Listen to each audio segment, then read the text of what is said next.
When in the autumn of 2002 I first contacted Spector, he had not given a major interview in some 25 years, and to arrange a meeting involved delicate and protracted negotiations. Letters were dispatched back and forth. Michelle Blaine, Spector's personal assistant, and the daughter of Hal Blaine, the drummer who had played on all of Spector's greatest hits through the 60s, happened to be passing through London, and we met for tea at a Mayfair hotel. She was fiercely protective of her employer. What exactly would be the thrust of the interview? Was I familiar with Mr. Spector's records? How familiar? What had I read about Mr. Spector? I would be aware that there had been a great deal of misreporting about Mr. Spector's life and affairs. Gossip, scandal, talk of guns, of craziness, all of it exaggeration, myth, and lies. Mr. Spector would not countenance any interview that proceeded along those lines. A week later I was informed that Spector had agreed to talk. My elation was immediately tempered by a deep foreboding that the interview would almost certainly never happen.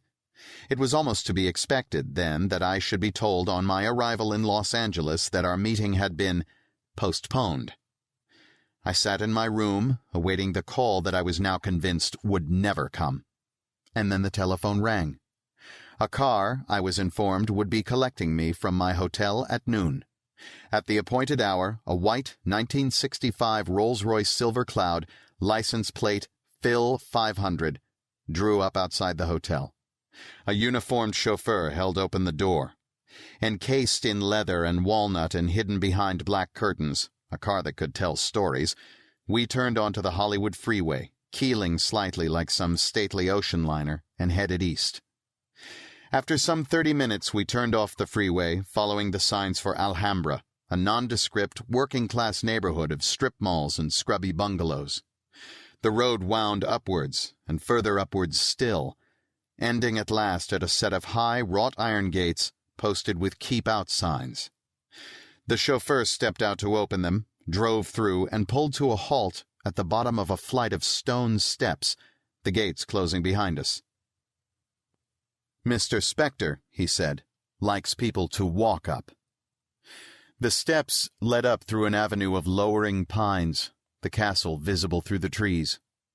It was up these same steps that just a few weeks later, in the early hours of Monday, February 3rd, 2003, Spector would stagger with Lana Clarkson, a sometime actress and model whom Spector had met just 2 hours earlier in a Hollywood nightclub.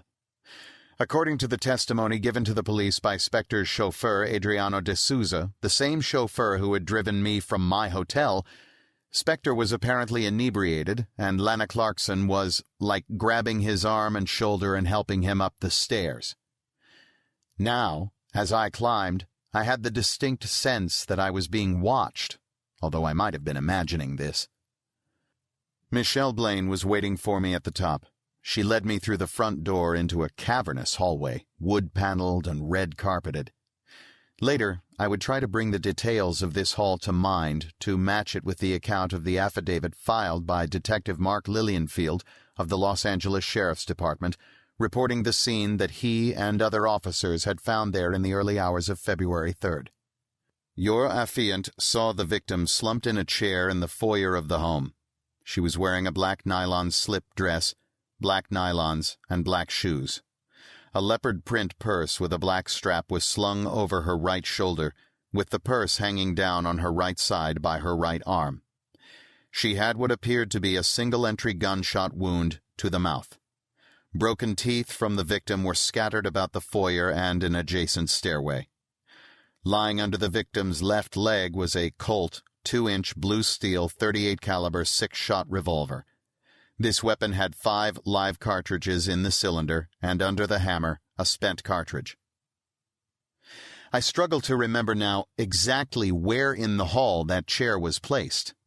The affidavit makes no mention of the 2 suits of armor that I vividly recall standing sentinel, stage props for a fantasy of baronial splendor. Spector was nowhere to be seen.